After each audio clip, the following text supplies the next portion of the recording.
Praise the Lord. இந்த YouTube வழியாக உங்களை சந்திப்பதில் மகிழ்ச்சி அடைகிறேன். இந்த வேளையிலும் சற்று நேரம் வேதத்திலிருந்து சில காரியங்களை தியானிக்கலாம். அநேகம் வெளிநாட்டு மிஷனரிமார்கள் இயேசு அறியாத இடத்துக்கு சென்று அவரால் அழைப்பை பெற்று பாவத்தில் இருக்கிற ஜனங்கள் இயேசு அறிய வேண்டும், தேசம் ரட்சிக்கப்பட வேண்டும் என்ற இயக்கத்தினால் மிஷனரி பணியை செய்து வந்தார்கள். அதிலும் நம் இந்தியாவில் ஏராளமான மிஷனரிகள் வந்து இயேசுவை அறிவித்ததினால்தான் இன்று அநேகர் இயேசுவை ஏற்றுக்கொண்டிருக்கிறார்கள். கிறிஸ்தவம் வளர்ந்து கொண்டிருக்கிறது. இந்தியர்கள் இறைவனை வழிபட வேண்டும் என்ற இயல்பான எண்ணம் உடையவர்கள்.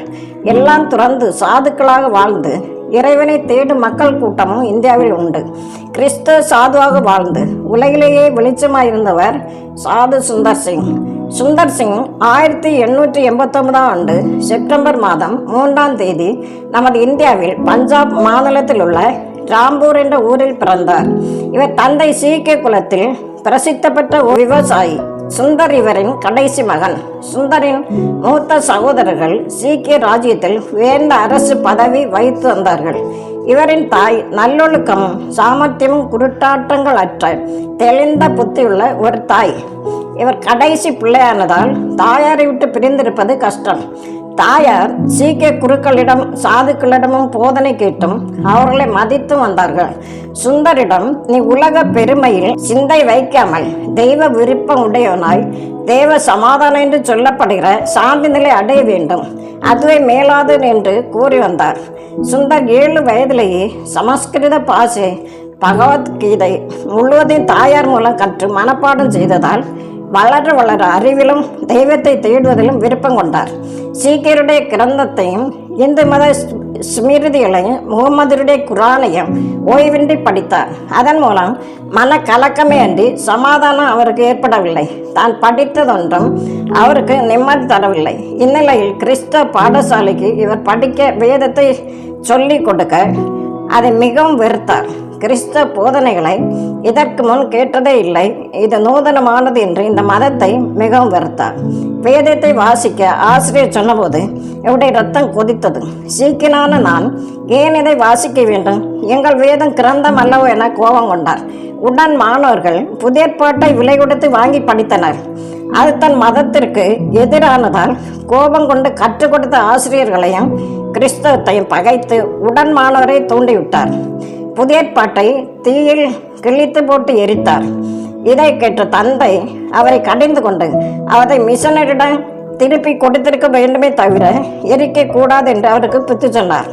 கிறிஸ்தவத்தை வெறுத்ததினால் மிஷன் ஸ்கூலை விட்டு 3 மைலுக்கு அப்பான அரசு பள்ளியில் சேர்ந்தார். அவர் உள்ளம் சாந்தி சாந்தி என சமாதானம் என துடித்தது. அவரது ஆத்ம பசி தீரவே இல்லை. கிறிஸ்தை தவிர வேறு எல்லா தெய்வங்களையும் தேடினார். சமாதானம் கிடைக்கவில்லை. மெய்யான கடவுள் இருந்தால் அவர் எனக்கு வழிபடட்டும், இல்லாவிட்டால் காலை 5 மணிக்கு வீட்டினருகில் லூதியாவுக்கு போகும் ரயிலில் விழுந்து உயிர் மாய்த்து விட நினைத்தார். வாழ்க்கையில் நிம்மதி இழந்தார். இந்த முறைப்படி குளித்தார். இது கடைசி இரவு என எண்ணி தியானத்தில் கழித்தார். காலை 5 மணிக்கு முன் அவர் இருந்த அறையை பேரொளி நிரப்பினார். அவர் வெறுத்த இயேசுவை கண்டார். தமது ஆணி பாய்ந்த கரத்தை அவருக்கு காட்டினார். ஏன் என்னை துன்பப்படுத்துகிறாய்? உன்னை மீட்க உனக்காகவும் உலகத்துக்காகவும் சிலுவையில் மரித்தேன் என்று கூறி அந்த காட்சி மறைந்தது. உடனே இயேசுவை ஏற்றுக்கொண்டார். தெய்வ சமாதானத்தை பெற்றார். தகப்பனிடம், நான் ஒரு கிறிஸ்தவன் என்றார். தகப்பனோ சில நாட்களுக்கு முன்தானே வேதத்தை எரித்தான் என்று மகனை நம்பவில்லை. அவரை நடக்கை கண்ட குடும்பத்தார் அவரை மனமாற்ற எவ்வளவு கொடுமைப்படுத்த முயன்றும் முடியவில்லை. வயது 15. 14ஆம் வயதிலேயே தாயார் இறந்து போனார்கள். அவருடைய மாமா விலை உயர்ந்த வைரங்களை நகைகளை தருகிறேன் என்று இயேசை விட்டுவிடு என்றார். அவர் பல்லவத்திற்கு பொக்கிஷங்களை சேர்க்க விரும்பினார். அவருடன் படித்த மற்ற மாணவனும் புதிய ஏற்பாட்டை படித்து இயேசுவை ஏற்றுக்கொண்டார். இவரின் பெற்றோர் தன் மகனை கட்டாய மதமாற்றினார்கள் என புகார் கொடுத்தார்கள். தான் புதிய ஏற்பாட்டை படித்துதான் ரட்சிக்கப்பட்டேன், என்னை யாரும் மதம் மாற்றவில்லை என்று சொன்னார். அவர் சொன்னதை கேட்டு கேஸ் ஒன்றும் இல்லாமல் போனது. அவரின் இனத்தார் அந்த பாடசாலை மூடிவிட்டார்கள். கிறிஸ்தவர்களும் அவ்வூரை விட்டே போய்விட்டார்கள். அவர் வீட்டில் தாழ்த்தப்பட்ட வேலைக்காரருடைய தங்க வைக்கப்பட்டார். உணவை வெளியே வைத்து கொடுத்தனர். தகப்பனாரும் சகோதரன் விஷம் கொடுத்து உணவில் கலந்து எங்கேயாவது ஓடிப்போ என்றார்கள். ஒரு போதர் வீட்டில் போய் சேர்ந்தார். அந்த போதகரும் மனைவியும் அன்புடன் அவரை ஏற்றுக்கொண்டு அவருக்காக ஜெபித்து முழுந்து ஜெபித்து அவருக்காக தேவனிடம் மன்றாடினார்கள். கொடிய வியாதி அடைந்தார். அவர் டாக்டர் விஷ உணவினால் தான் வந்தது, பிழைக்கவே மாட்டார் என்றார். வாயிலிருந்து இரத்தம் வடிந்து கொண்டே இருந்தது. மரண வேதனை கொடுமைப்படுத்தினது. இயேசுக்கு சாட்சியை வாழ உயிர் திரும்ப தரும்படி அவர் ஜெபித்தார். சுகம் கிடைத்தது. டாக்டர் இது எப்படி நடந்தது என்று ஆச்சரியப்பட்டு இயேசுவை ஏற்றுக்கொண்டார். சுந்தரம் டாக்டரும் ஞானஸ்நானம் பெற்று 5 கண்டங்களிலும் சுவிசேஷத்தை அறிவித்தார். தம்முடைய ரத்தம் சிந்திய கால்களோடு ஆப்கானிஸ்தான், நேபாளம், திபெத் ஆகிய நாடுகளுக்கு கிறிஸ்துவ அன்பை அறிவித்தார். 1908ஆம் ஆண்டு திபெத்திற்கு போனார். அங்கே கிறிஸ்துவ அன்பை அறிவித்தார். எந்த மதத்தினரும் மதத்தை பரப்ப முடியாது. பரப்பினால் அந்நாட்டு வழக்கப்படி அவரை கொலைக்குழி தள்ளி கதவை பூட்டி சாவியை பிரதம லாமா வைத்துக் கொள்வார். சுந்தர் பிரேதங்கள் அள்ளி கிடந்த குழியில் நாற்றம், இருட்டு, அழிய பிணங்கள், எலும்புகள் மேலேந்து அவரை அப்பால் கிணற்றில் தள்ளியதால் கீழே விழுந்து வலதுகை ஒடிந்ததால் உண்டான வேதனை, தாகம் இவை எல்லாம் சேர்ந்து வேதனை தாங்க முடியாமல் ஏன் என்னை கைவிட்டு என்று கதறினார். 3ஆம் நாள் கிணற்றை அடைத்து இருப்பு கதவை திறக்கிற சத்தம் கேட்டது. ஆவலோடு மேலே நோக்கி பார்த்தார். இரும்பு கயிற்றை பிடித்துக்கொள் என்ற சத்தம் கேட்டது. தொங்கவிட்ட கயிற்றை பலமாய் பிடித்து கொண்டார். மேலே இழுத்து கிணற்றுக்கு வெளியில் விடப்பட்டார். யார் தூக்கிவிட்டது என்பது தெரியாது. சுகப்பட்ட பின் மீண்டும் சுவிசேஷம் அறிவித்தார். இவரை கண்டவர்கள் மீண்டும் பிரதம லாபாவிடம் கொண்டு நிறுத்தினார்கள். அவனோ கோபம் கொண்டு அவனை தூக்கிவிட்ட துரோகி யார் என்று கேட்டு சாவி தன்னிடத்தில் தான் இருக்கிறது என அறிந்து சுந்தரின் வாக்கை கேட்டு தேவனுக்கு பயந்து வெகு தூரத்துக்கு அப்பால் அவரை விரட்டிவிட்டு அவரை கட்டி சிறையில் போட்டார். கைதிகளுக்கு கிறிஸ்து அன்பை கோரினார். அவர் மேல் அட்டைகளை விட்டனர். அட்டைகள் அவரின் இரத்தத்தை உறிஞ்சின. அப்போதும் தேவனை மகிமைப்படுத்தினார். விடுதலை செய்த பின்பும் கிராமங்களுக்கு போய் சுவிசேஷம் அறிவித்தார்.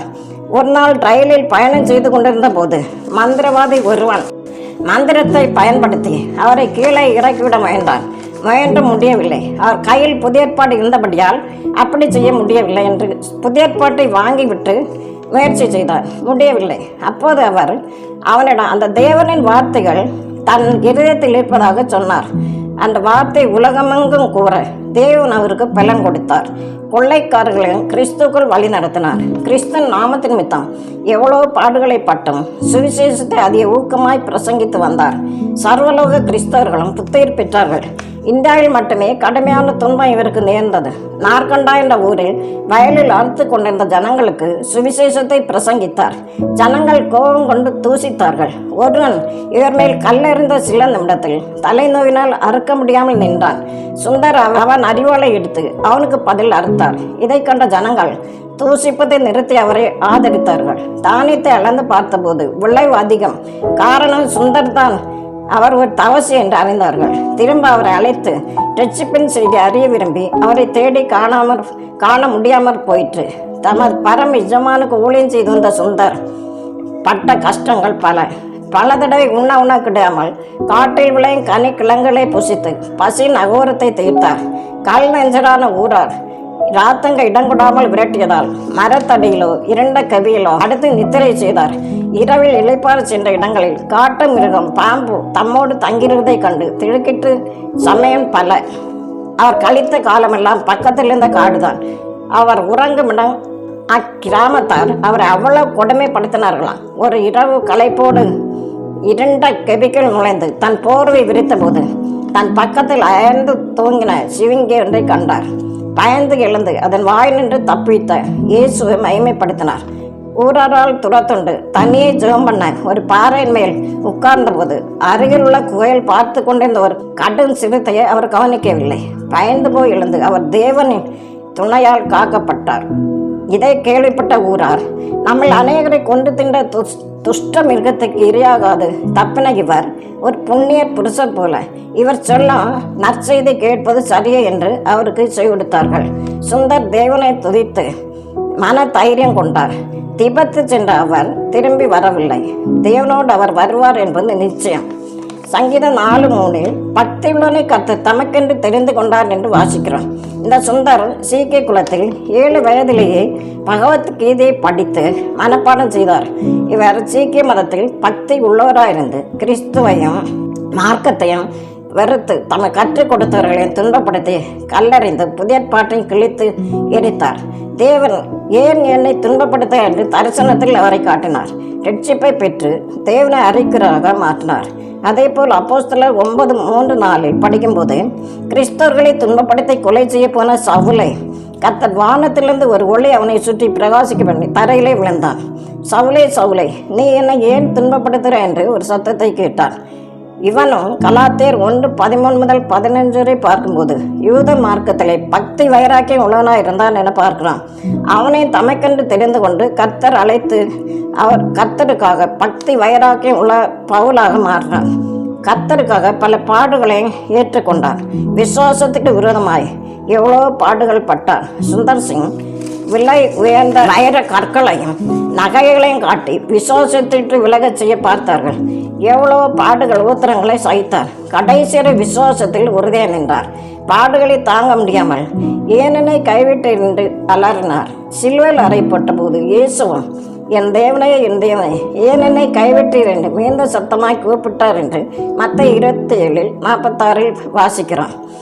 இயேசுவை சிலுவையில் அணைந்து கொண்ட உலகம் அவருடைய பிள்ளைகளாக நமக்கும் அந்த பாடுகள் உலகம் நமக்கு துன்பத்தை தான் கொடுக்கும். நாமும் அவருடைய பாடுகளுக்கு பங்காளிகளாக மாறுவோம்.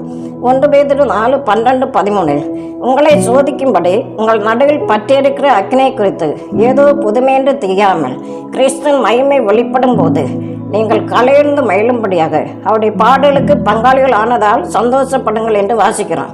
பாடுகள், வேதனை, துன்பம் வரும்போது நாமும் அநேக நேரங்களில் புலம்புகிறோம். என் தேவன் ஏன் எனக்கு பதில் இல்லை, ஏன் என் ஜெபம் கேட்கப்படவில்லை, என்னை மறந்து விட்டீரோ, என் குடும்பத்தில் பிள்ளைகளுக்கு நன்மையான காரியங்கள் ஒன்றும் நடக்கவில்லை, தடைப்பட்டு கொண்டே போகிறது, வியாதி, கடன் பிரச்சனை தீரவில்லை என்று எவ்வளோ ஜெபித்தும் ஒன்றும் நடக்கவில்லை என்று கண்ணீர் விடுகிறோம்.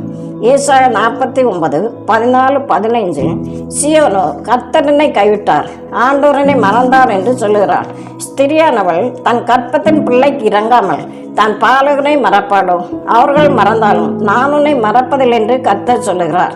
ஏற்ற வேளையிலே கர்த்தர் நம் கண்ணீரை மாற்றுவார், தேவையை சந்திப்பார், கவலைப்பட வேண்டாம். யாக்கோபு 1:2-3 என் சகோதரரே, நீங்கள் பலவிதமான சோதனைகளை அகப்படும் போது உங்கள் விசுவாசத்தின் பரீட்சையானது பொறுமை உண்டாக்கும் என்று அறிந்து அதை மிகுந்த சந்தோஷமாக எண்ணுங்கள் என்று வாசிக்கிறோம். விசுவாசத்தை விட்டு விலக சாத்தான் பலவித சோதனைகளை நம்ம கொண்டுருவான். பாவ சோதனை வரும். யோசேப்புக்கு பாவ சோதனை வந்தது. அவன் தேவனுடைய வசனம் அவன் இருதயத்தில் இருந்ததனால் பரிசுத்தத்தை காத்து கொண்டான். சாத்ராக், மேசாக், ஆபேத்நேகோ அக்னி சூளை வந்தது. விசுவாசத்தில் பின்வாங்கவில்லை. அக்னியிலிருந்து வெளியே தேவன் கொண்டு வந்தார். எந்த சேதமும் வரவில்லை. தானியேலுக்கு சிங்கக்கவி, சிங்கங்கள் சேதப்படுத்தாதபடிக்கு தேவன் தூதனை அனுப்பி அவைகளில் வாயை கட்டி போட்டார். நாம் எந்த சோதனையிலும் தேவன் நம்மை விடுவிப்பார் என்று விசுவாசத்துடன் ஜெபிப்போம். விடுதலை நிச்சயம். கிறிஸ்தவ வாழ்க்கை பாடுகள் நிறைந்ததுதான். பாடுகளின் வழியாகத்தான் பரலோகத்திற்கு போக முடியும். ஆதலால் இக்காலத்து பாடுகள் இனி நம்மிடம் வெளிப்படும் மகிமைக்கு ஒப்பிடத்தக்கவைகள் அல்ல. இயேசுவை பிசாசு சோதித்தது. லூக்கா 4:5-8 வரை பார்க்கும்போது உலகத்தின் சகல ராஜ்யங்களையும் அவற்றின் மகிமையும் ஒரு நிமிஷத்தில் அவர் காண்பித்து, இவையெல்லாம் எனக்கு ஒப்பு கொடுக்கப்பட்டிருக்கிறது, நீர் என்னை பணிந்து கொண்டால் எல்லாம் உம்முடையதாகும் என்றான். இயேசு, எனக்கு பின்னாக போச்சாத்தானே, உன் தேவனாய கர்த்தரை பணிந்து கொண்டு அவர் ஒருவருக்கே ஆராதனை செய்வாயாக என்று எழுதியிருக்கிறது என்று வசனத்தை வைத்து சாசி ஜெயித்தார். விசுவாசத்தை விட்டு விலக உலக ஆசை, பாவ இன்பம், இச்சை, உலக செல்வங்களை, இன்பங்களை காட்டி நம்மை பின்மாறி போக பண்ணுவான். வெளிப்படுத்துதல் 12:11 மரணம் நேரிடுவதா இருந்தாலும் அதற்கு தப்பும்படி தங்கள் ஜீவனை பாராமல் ஆட்டுக்குட்டையின் இரத்தத்தாலும் தங்கள் சாட்சியின் வசனத்தினாலும் அவனை ஜெயித்தார்கள் என பார்க்கிறோம். வசனத்தை சொல்லி ஜெபித்து சாத்தானை ஜெயிக்க வேண்டும். தேவனுடைய வார்த்தை நம் இருதயத்தில் இருந்தால் எந்த பில்லி சூரியமும் நம்மை நெருங்க முடியாது. சுந்தர் சிங்கின் புதிய பாட்டை வாங்கி ட்ரெயினிலிருந்து இறங்கிவிட மந்திரவாதி பார்த்தான். ஆனால் அவர் அந்த தேவனுடைய வார்த்தை என் உள்ளத்தில் இருக்கிறது என்றார். அவனால் ஒன்றும் செய்ய முடியவில்லை. என்னாகும் 23:23 யாக்கோ விரோதமான மந்திரவாதம் இல்லை, இஸ்ரவேலுக்கு விரோதமான குறி சொல்லுதல் இல்லை என பார்க்கிறோம். நான் கர்த்தருக்குள் பக்தியாய், விசுவாசமாய், பரிசுத்தமாய், உண்மையாக இருந்தால் எந்த மந்திரவாதமும் நமக்கு பலிக்காது. சுந்தர் சிங் இயேசுவை விட்டு பின்மாறாததால், விசுவாசத்தில் அழைப்பில் உறுதியாக இருந்ததனால் அவரை கொல்ல விஷ கொடுத்த போதும் சாகடிக்க முடியவில்லை. பாம்பு சிறுத்தை சிவிங்கி மத்தியில் காடுகளில் தூங்கின போதும் அவரை ஒன்றும் சேதப்படுத்த முடியவில்லை. மார்க்கு 16:18 சர்ப்பங்களை எடுப்பார்கள், சாவுக்கேதான யாதொன்றை குடித்தாலும் அது அவர்களை சேதப்படுத்தாது என்று வாசிக்கிறோம்.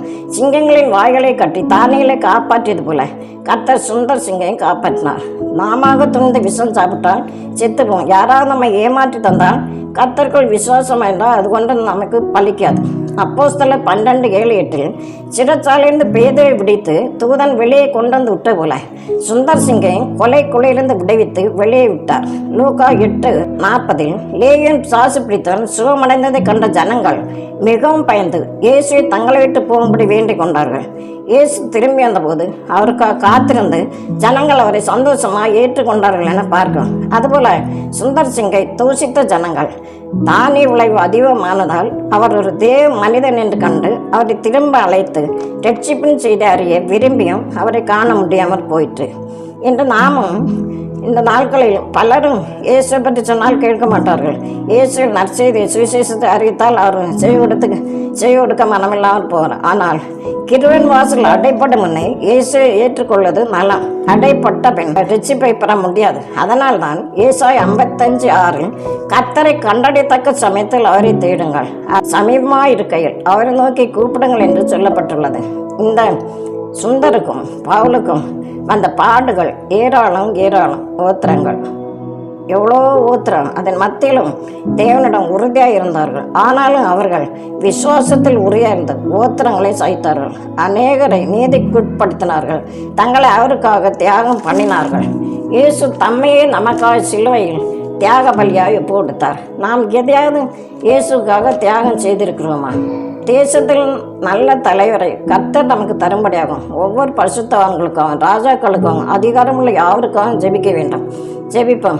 அன்புள்ள இயேசப்பா, இந்த நல்ல வேலைக்காக துதிக்கிறோம், ஸ்தோத்திரிக்கிறோம். இதை கேட்கிற ஒவ்வொருவரையும் ஆசீர்வதியும். நாங்களும் என்ன நோக்கத்திற்காக அழைக்கப்பட்டோம் என்பதை அறிந்து அழைப்பில் உறுதியாக இருந்து போராட்டம் போத்திரம் வந்தாலும் பவலை போல் சுந்தரை போல் விசுவாசத்தில் உறுதியாக நின்று அநேகரை நீதிக்கு உட்படுத்தி பல்லவத்துக்கு ஆயத்தப்படுத்த கிருபை தரும்படி ஜெபிக்கிறோம். நல்ல பிதாவே, ஆமென்.